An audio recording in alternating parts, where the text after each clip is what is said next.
You know, a lot of people talk about gut instinct and things like that, you know, like women's intuition and blah, blah, blah. Well, I'm suspicious of this story.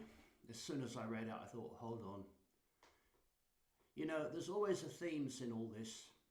First of all, there's always a hero, Eliana Andam, teenager, who dreamed of being a lawyer. Well, I'm surprised she didn't want to be a footballer, but anyway, was stabbed to death on Croydon bus when she tried to protect her friend. Our beautiful girl went to school and never came back. Right, 9:45. Beautiful 15-year-old.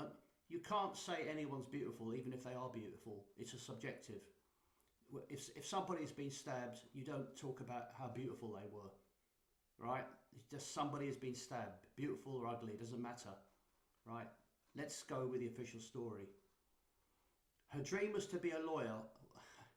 Why would you even mention that? And what's so special about being a lawyer anyway? I mean, most of them are crooks. She stepped in to protect a friend. You see, that's an interesting story. And she's a pupil at the £20,000 a year. And we always have to know that. I wonder how much her house was worth. Private school. This reminds me a bit of that story in Wimbledon when a SUV was supposed to have crashed into the school in the morning, which I went there and I could easily see that it was a staged story. 8:30 a.m. yesterday, less than a mile away from the school gates and around 600 yards from our home. NHS children's nurse. What a nice story. Come on. She's an NHS children's nurse who is paying for her daughter to go to a top school for a better life. You'd have to be earning an awful lot of money to afford a £20,000 a year. £20,000 a year, a nurse, and she's affording that. And there's going to be a GoFundMe here. Went to school. A row spilt out of the number 60 bus. A teenage boy dressed in black. Yeah, always dressed in black. Is this a black boy? He's dressed in black. And obviously there's the zombie knife again. Her friend rejected his flowers and love letter before he was arrested on a tram around an hour later. On a tram. A lawyer. She went to private school and had a great future ahead of her. And she really gymnastics. And again we have this slightly blurry photograph.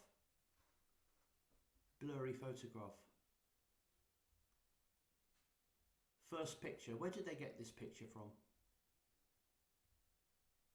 And inevitably there's always relatives who want to speak out. I'm not sure if somebody I knew, somebody very close to me, had died, I don't think I'd be giving interviews to the Daily Mail. I'd be in shock. I'd be in grief. I don't know how I'd feel, but these people always seem to be very, very keen to speak to the media. Look, there's a flower here. The red rose is secrecy. For example, when Joe Cox, that incident with Joe Cox, this woman is a government agent, okay? She's an actress playing a role, right? They're putting this rose in like a specimen jar. Red rose is secrecy. The politicians after the Joe Cox event, which was a pro-EU psyop, they all were holding red roses. It's about secrecy. And always we get these. Now these cards are designed for the media. In fact, I wouldn't be surprised if the media wrote the cards themselves. Maybe Steve Reigate wrote this. Sorry we live in this crazy world that makes no sense. Yeah. God bless. Hope the hangs for this thoughts. Hope the piece of shit hangs for this thoughts. God bless Triple X. Yeah, right, of course. And, you know, heartbreaking moment. Community leader. There's a community leader who breaks down in tears. Release the peace. There's often a reason for these. It's diabolical. For nothing, we've lost.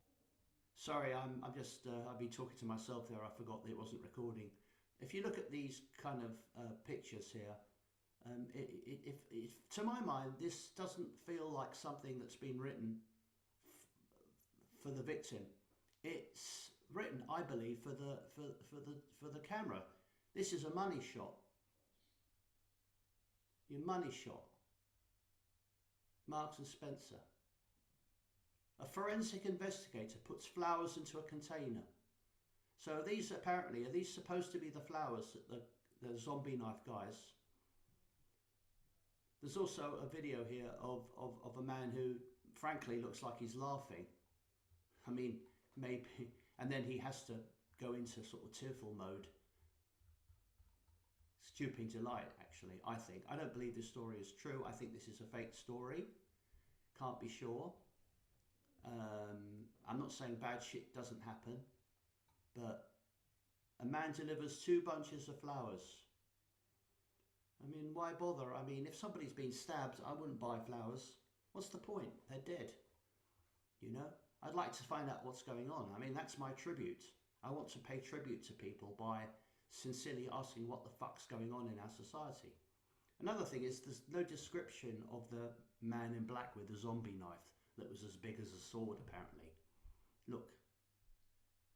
Chief Superintendent of Britain. Look at him. What a Freemason. Awful, awful people. We're so unlucky to have some people. I mean, why can't we just live nicely? 60, Streatham Station.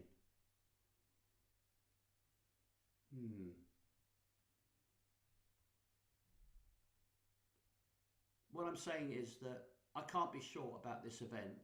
Obviously, I wasn't there. I didn't witness it.